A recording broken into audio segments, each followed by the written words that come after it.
संभाजीनगरच्या सिल्लोडमध्ये हिंदुत्ववादी संघटनांचा मोर्चा पाहायला आलाय। मंत्री अब्दुल सत्तार यांच्या मनमानी विरोधात हा मोर्चा करण्यात आलाय। आंदोलकांकडून अब्दुल सत्तार यांच्या विरोधात जोरदार घोषणाबाजी करण्यात आली। डॉक्टर बाबासाहेब आंबेडकर पुतळा ते तहसील कार्यालयापर्यंत हा मोर्चा काढण्यात आला।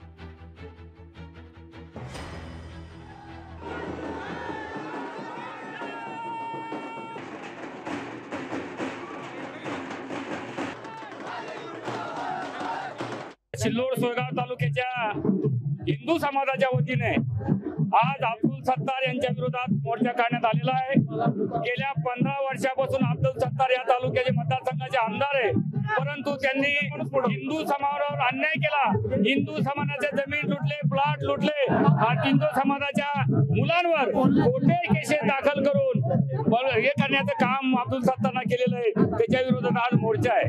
आरक्षणाचा लढा सुरू असताना मुलांना नोकऱ्या मिळाव्यात, मुलांचं आयुष्याचा उद्धार असावा, असा सगळा लढा महाराष्ट्रात सुरू असताना दुसरीकडे सिल्लोड तालुक्याचे आमदार, या जिल्ह्याचे पालकमंत्री विविध जातीतल्या हिंदू तरुणांवर खोटे गुन्हे दाखल करून आपल्या हस्तकांकरवी त्या मुलांचं आयुष्य उद्ध्वस्त करण्याचं काम करीत आहेत।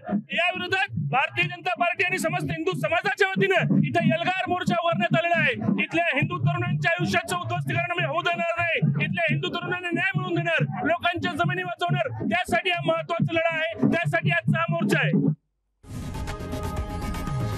लोकशाही मराठी ऐका, पहा, जागरूक रहा।